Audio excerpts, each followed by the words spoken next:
వెనుకబడిన ప్రాంతాల భవిత అదేవిధంగా సిద్ధేశ్వర 9వ వార్షికోత్సవం సందర్భంగా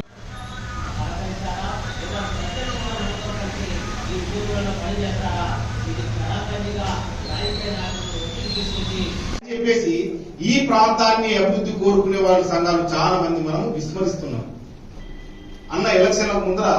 కానీ ఈ ప్రాంతం వాళ్ళు ప్రాతినిధ్యం వహిస్తలేరు అంటే ఖచ్చితంగా వహిస్తున్నారు. కానీ పార్టీ అధినాయకత్వాన్ని ఎవరు కూడా ధిక్కరించలేకపోతున్నారు. అలా లీడర్స్ గా చిన్న చిన్న చోట మూట లీడర్ గా ఉంటాం కాబట్టి మనకు వాళ్ళ కళాఖండిగా మనం చెప్పాలి. అన్న మీరు మా ఊర్లో మీటింగ్ పెడితే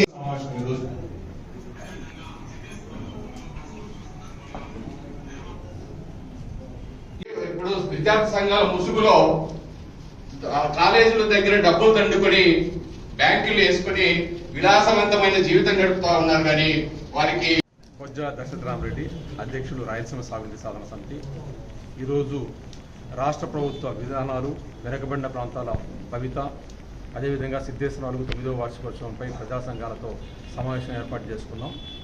ఈరోజు ప్రభుత్వం యొక్క విధానాలన్నీ కూడా రాయలసీమకు వ్యతిరేకమైన విధానాలు చేస్తూ మభ్యపరిచే కార్యక్రమాలు చేసుకుంటూ వస్తున్నారు. ఈరోజు గోదావరి బనకచెర్ల అంటూ ఇది రాయలసీమకు బనకచెర్ల అనేది గేట్వే అంటూ లేదా గేమ్ చేంజర్ అంటున్న మాటలు మాట్లాడుతున్నారు. ఈ మాటలు మాకు కొత్త కాదు. గతంలో నుండి కూడా 1956లో నాగార్జున సాగర్ కడుతున్నప్పుడు కూడా ఆంధ్రప్రదేశ్కు సస్యశ్యామలం అని చెప్పి మేము కృష్ణా పెనార్ కట్టించుకుంటే 150 టీమ్స్ నుండి 200 టీమ్స్లు నికర జనాలు వచ్చే ప్రాజెక్టును మాకు రాకుండా చేసిన వైనం ఈరోజు చంద్రబాబు నాయుడు గారు గుర్తుకు తెప్పిస్తున్నారు. అదేవిధంగానే శ్రీశైలం కడితే ఈ ప్రాంతమంతా ఒక మార్పు వస్తుందని చెప్పి శ్రీశైలం కట్టుకుంటే శ్రీశైలం గేట్లన్నీ తెరిస్తే రాయలసీమకు నీరు రాకుండా చేసిన వైనం మనకు స్పష్టంగా ఈరోజు చంద్రబాబు నాయుడు గారు గుర్తుకు తీసుకొస్తున్నారు ఆయన గేమ్ చేంజర్ అనే దాంట్లో.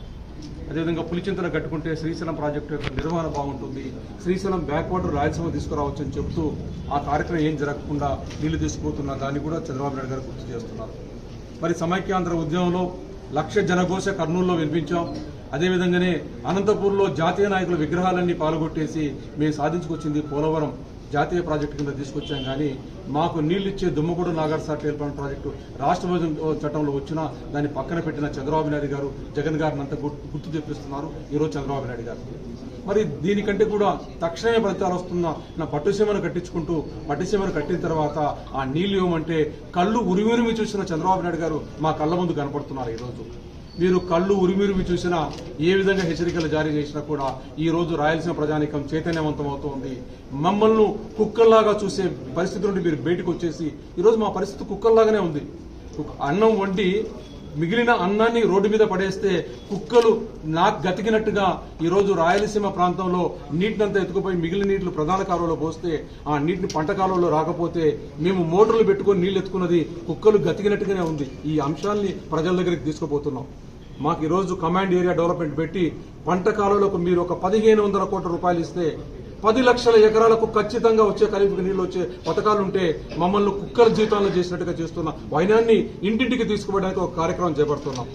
అదేవిధంగానే ఈ రోజు రాష్ట్ర విభజన చట్టంలో ప్రత్యేక ప్యాకేజీ నిధులు ఇస్తే ఆ నిధులను మాకు ఖర్చు పెడితే ఈ రోజు పర్యావరణ పరిరక్షణ కమిషన్ ఏర్పాటు చేసుకుంటూ మా చెరువులు అనుసంధానం చేసుకుని మా దగ్గర ఒక 10-15 లక్షల ఎకరాలకు ఏది హార్టికల్చర్ క్రాప్స్ పండించుకోవడానికి కావాల్సిన ఆయకట్టును అంటే చెరువుల ద్వారా చేసుకునే పరిస్థితి ఉంటే ఆ డబ్బులను కూడా గోదావరి బనకచెర్ల ప్రాజెక్టుకు ఎత్తుకుపోయి మీ దుర్మార్గమైన చర్యను ఇంటింటికి తీసుకుపోయడానికి ప్రచారం చేస్తున్నాం.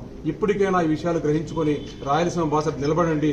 రాయలసీమ మోసం చేసే మాటలను మీరు మాట్లాడడం ఆపండి అని చెప్పి హెచ్చరిక జారీ చేయడానికి సిద్ధేశ్వర 9వ వార్షికోత్సవ కార్యక్రమంగా చేసుకుంటున్నాం. పోతున్న కార్యక్రమంలో భాగంగా అనేక కార్యక్రమాలు ఈ రోజు ఎవరికి వీలైన కార్యక్రమాలు విద్యార్థులకు పోయి చెప్పడం, లేదా పారిశ్రామికవేత్తలు చెప్పడం, మహిళలకు చెప్పడం, అదేవిధంగా సమాజంలో ఉన్న ప్రతి ఒక్కరికి ఈ విషయాలు చేర్చడానికి ఇంటింటికి స్టిక్కర్లు వేసుకుంటూ ఏ అంటే అమరావతి, పి అంటే పోలవరం అని చెప్పి మిగిలిన ప్రాంతాలని కించపరుస్తున్న వ్యవహారాన్ని కూడా ప్రజల ముందుకు తీసుకుపోయే కార్యక్రమం చేపడుతున్నాం. ఇప్పటికైనా కళ్ళు చేసుకుని రాయలసీమ బాధ్యతగా నిలబడని హెచ్చరిక జారీ చేయడానికి అని చెప్పి చేస్తున్న సిద్ధేశ్వర కార్యక్రమానికి మీరు కూడా సహకారం అందించాలని చెప్పి కోరుకుంటూ ఈ అవకాశం మీ అందరికీ ధన్యవాదాలు తెలియజేస్తూ జై రాయలసీమ.